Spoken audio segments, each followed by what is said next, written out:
Billions spent, speeches made, ribbons cut, and then nothing. In Kenya, a new railway rolled out to great fanfare, only to stall in a field in the middle of nowhere. In Sri Lanka, an airport built for international travel now welcomes more stray dogs than airplanes. Across Asia and Africa, glittering ports await ships that just never come. Trains run half empty, terminals sit silent, debt definitely piles up. This, you see, was China's grand vision. The Belt and Road Initiative, a vast global infrastructure campaign meant to reshape trade, connect continents, and extend China's influence far beyond its borders. But on the ground, what's left is often less transformation and more abandoned ambition. Today, we're going to look at the promise, the pitfalls, and the stunning miscalculations behind some of China's biggest overseas blunders.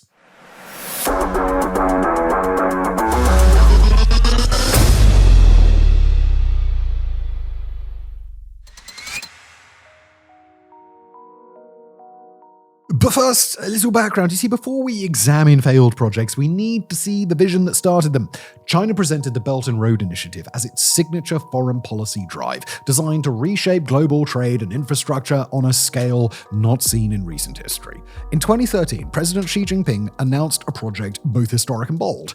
He called for new land and sea routes to revive the old Silk Road which once linked Asia to Europe. This version would not rely on caravans and ships, but on steel, concrete, and massive investment. The plan took the name the Belt and Road Initiative, or the BRI. For this, China promised sweeping results. Railways would cross continents, highways would connect regions, ports would handle new trade, and pipelines would move energy to fuel growth. More than 140 countries signed on, drawn by promises of connection and prosperity. By its 10th anniversary, spending had passed $1 trillion, marking the BRI as one of the largest infrastructure drives in recorded history. The BRI gave China a lot more than bridges and roads. It created demand for Chinese companies, steel and cement, strengthened ties with developing nations, and expanded Beijing's political influence. Leaders described the plan as a partnership for shared growth. In practice, China also secured trade routes, resources, and potential positions in strategic regions. However,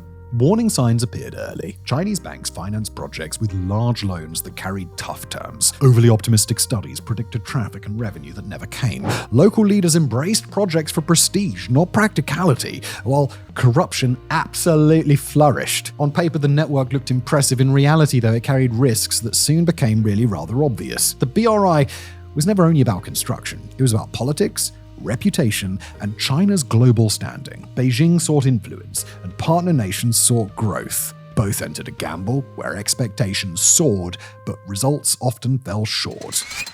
A port to nowhere, Sri Lanka's billion-dollar bet. Our first case takes us to Hambantota, a small town on Sri Lanka's southern coast. Once a fishing community, it became the site of one of the Belt and Road's most infamous projects. What leaders promised as a gateway to global trade turned into a cautionary tale of debt and disappointment. And that story begins with the personal ambitions of a president. Mahinda Rajapaksa came from Hambantota, and he pushed to transform his hometown into a modern port city. With Chinese financing and construction, he aimed to rival Colombo and cement his legacy. China's Export-Import Bank lent more than $1 billion, and Chinese firms built breakwaters, docks, and access roads. On paper, Hambantota looked like the start of a new era for Sri Lanka, but that vision ignored the most basic flaw in the plan. The port sat far from major shipping lanes and had no surrounding industry to drive traffic. Analysts warned that Hambantota could not attract the ships it needed to survive, but political ambition was more important than logic. When the port opened in 2010, officials hailed it as a national triumph,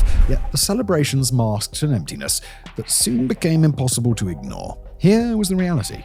Ships rarely docked, revenue lagged, and debt mounted. Photographs of elephants wandering the empty street roads captured the silence better than any statistic. Within 6 years, Hambantota had lost hundreds of millions, and the government faced a crisis it could not escape without outside help.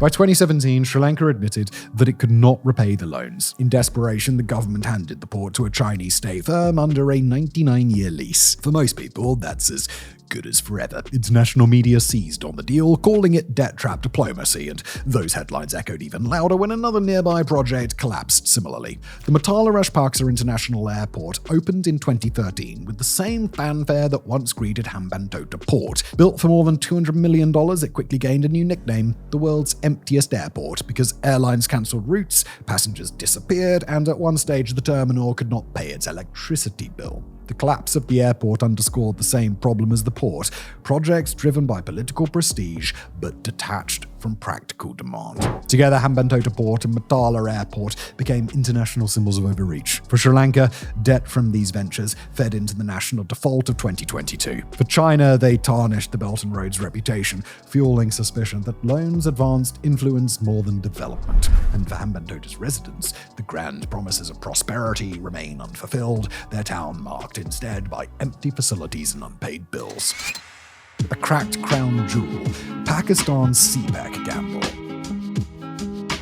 After Hambantota, the focus shifts to South Asia for what Beijing once described as the Belt and Road's crown jewel. The China-Pakistan Economic Corridor, or CPEC, launched in 2015 with a headline value of $62 billion. Leaders promised it would fix Pakistan's energy shortages, modernize its transport, and give China a direct corridor from Xinjiang to the Arabian Sea. On paper, it looked like salvation, but the reality fell rather short. At the center of this plan stood Gwadar, a fishing town in Balochistan that Chinese planners envisioned as a rival to Dubai. China secured a 40-year lease, built docks, laid roads, and announced a free trade zone. Officials spoke of prosperity, yet the port was never filled with ships, cargo volumes stayed low, promised industries never appeared, and by 2021, local anger erupted into street protests. Residents demanded electricity, water, and jobs while watching foreign trawlers haul fish offshore as local communities struggled. Energy projects also highlighted the gap between promise and outcome. CPEC did deliver new plants that eased blackouts, but many burned imported coal. That dependence drained Pakistan's reserves, deepened its financial stress, and locked households into higher energy costs. Investigations revealed inflated contracts, overbilling, and tariff agreements that pushed electricity bills higher, leaving many citizens blaming CPEC for their rising expenses. Transport projects showed the same gains and setbacks. The new Multan to Sukur motorway opened, cutting travel times and improving freight traffic, yet upgrades to the Karachi-Peshawar railway stalled after Beijing withheld funds, and other highways slowed as disputes mounted. By 2022, Pakistani officials admitted that China had grown cautious, and this exposed limits in what once seemed like limitless lending. Security concerns also magnified the strain. Militants in Balochistan attacked Chinese engineers, forcing Islamabad to deploy thousands of troops to guard project sites. The military presence alienated locals who felt excluded from the benefits and treated as obstacles instead of partners. The resentment added to the corruption scandals and debt fears already dogging the initiative. In the end, CPEC left Pakistan with new roads and power plants, but also heavier debt, rising energy costs, and mounting social tension. For China, the project delivered an unexpected lesson. Even the Belt and Road's most ambitious projects can fall flat when political ambition collides with financial pressure and local resistance. Africa's troubled projects, grand openings, quiet closures. Africa was the centerpiece of China's overseas ambition. Many governments, desperate for railways, ports, and power stations, saw Beijing's loans as a fast route to growth. Ceremonies opened projects with fanfare, yet behind the ribbon cutting lay empty stations, stalled lines, and mounting debts that strained national budgets. Kenya offered one of the starkest examples. In 2017, the country unveiled the Standard Gauge Railway, a multi-billion-dollar line linking Mombasa to Nairobi. Leaders called it a breakthrough and celebrated it as the largest project since independence. The trains gleamed, stations looked polished, and officials promised regional trade. But the line ended in Naivasha, far from Uganda, after China refused to finance the extension. The freight volumes fell far below projections, and the government forced cargo owners to use the line to raise income. Even then, the railway failed to cover costs, debt mounted, and financial reviews labelled it unsustainable, prompting Kenya to revive an old colonial line.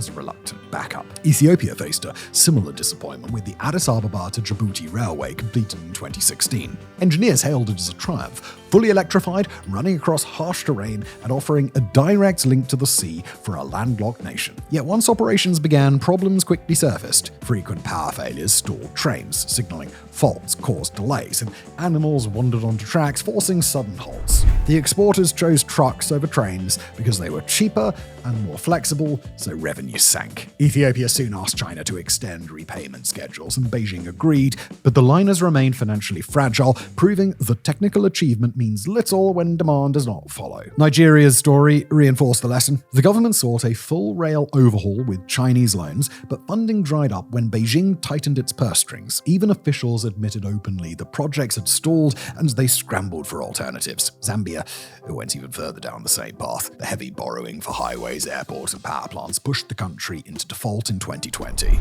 The government then cancelled more than $1 billion in unused Chinese loans and froze multiple projects, while citizens denounced corruption and poor deals that left the nation exposed. Together, these cases reveal a continental pattern. Leaders launched ambitious projects with optimism, but most delivered little of what they promised. Railways ended short of their targets, ports saw fewer ships than expected, and airports operated far below capacity. Governments absorbed heavy debts, while citizens asked who truly benefited. China still builds across Africa, but the era of blank check lending has passed. Both Beijing and its partners now recognize that scale without sustainability brings more risk than reward. The infrastructure that stands today tells a double story of what can rise quickly with foreign loans and of what collapses when ambition outpaces economic reality.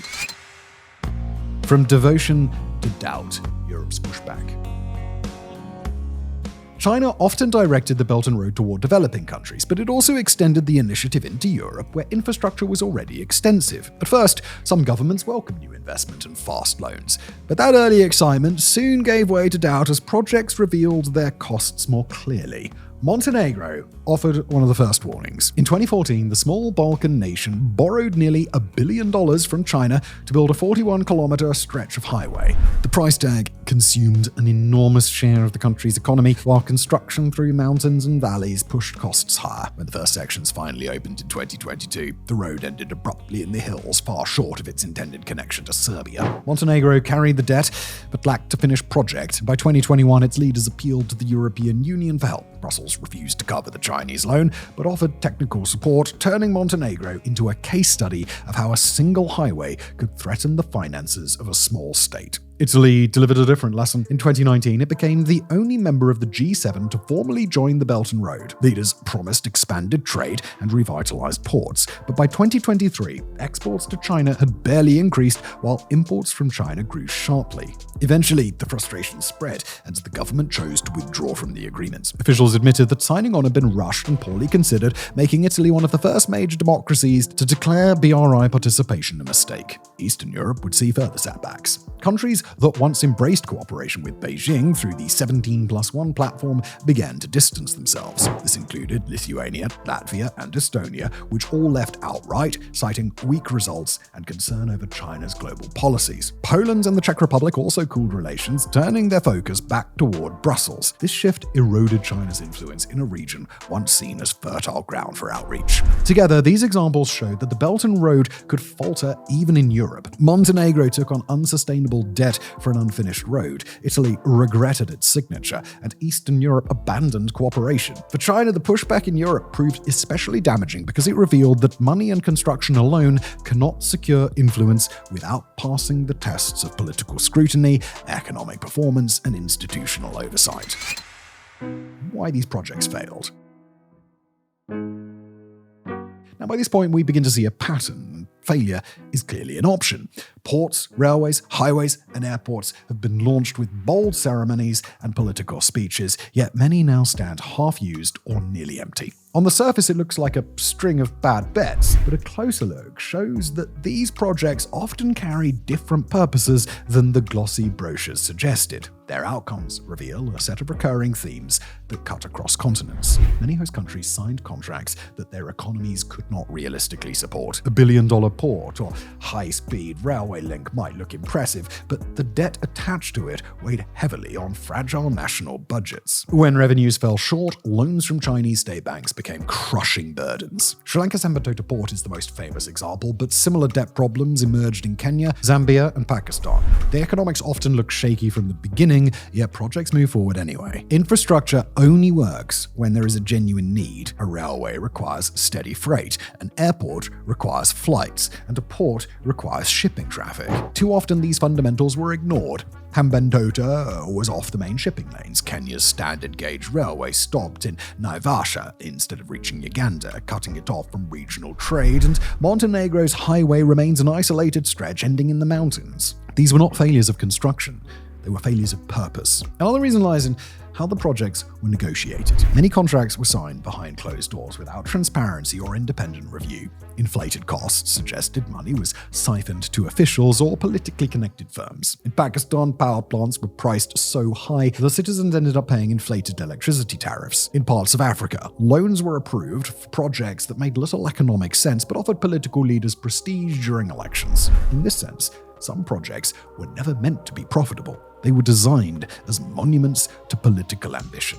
Infrastructure, you see, is supposed to improve lives, but many communities feel ignored or exploited. Furthermore, land was seized with little compensation. Jobs went to Chinese workers rather than locals, and environmental concerns were brushed aside. In Gwadar, residents protested when fishing rights were restricted while water shortages persisted. In Kenya, conservationists warned of rail lines cutting through wildlife habitats. This means that discontent grew into protests, strikes, and even attacks on Chinese contractors. When projects lose support from the very people meant to benefit them, their long-term viability collapses. Beyond economics and local politics, every project carried symbolic weight. The rivals viewed the Belt and Road as a vehicle for Chinese influence. India bristled at projects in Pakistan and the Indian Ocean. The United States and the European Union launched rival initiatives to compete. In Europe, leaders came to see Chinese loans less as development finance and more as leverage. As tensions sharpened, BRI projects often became entangled in great power rivalry, making them harder to sustain or expand. It would be misleading to say these projects failed only because of poor planning or bad luck. Many were not designed to succeed in the conventional sense. For host governments, they deliver political capital, ribbon-cutting ceremonies, and short-term prestige. For Chinese companies, they provided contracts and markets for excess industrial output. For Beijing, they created footholds in strategic locations. The problem is that once the speeches ended and the cameras turned off, the financial and social cost remained. The failures of these ventures cannot be pinned on a single flaw. They stem from a collision of ambition, weak economics, corruption, local resentment, and geopolitical rivalry. The collapse of so many of these high-profile projects has left a mark far beyond the countries where they were built. A decade ago, Beijing hosted summits where leaders lined up to praise a new Silk Road. Today, the mood is more cautious, it's even skeptical. One clear outcome has been a wave of cancellations and renegotiations. Malaysia cancelled inflated contracts, Sierra Leone abandoned a planned airport, and Myanmar cut a massive port project down to a fraction of its original size. Across Africa, governments suspended new deals as debt crises loomed. The early enthusiasm gave way to hesitation as leaders recognized the risks of borrowing on such a scale. China's reputation has taken a beating. Nothing symbolized the doubts more than that 99-year lease in Sri Lanka, which became global shorthand for debt-trap diplomacy. The phrase stuck, and even governments that remain close to Beijing now tread carefully. Beijing's also changed its approach. Lending for huge projects peaked years ago and has since declined. Official speeches now stress high-quality Belt and Road projects, smaller in scope and less risky. At the same time, China has had to spend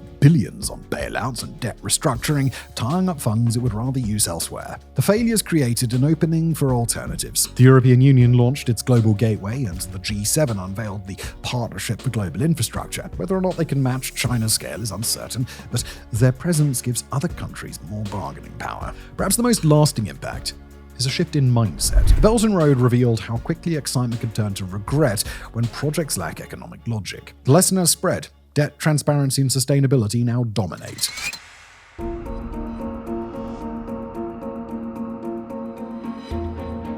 The Belt and Road Initiative was pitched as a grand revival of the Silk Road, and some projects did deliver, but many became costly missteps. The BRI endures, but its legacy is mixed. It promised prosperity, but it delivered cautionary tales.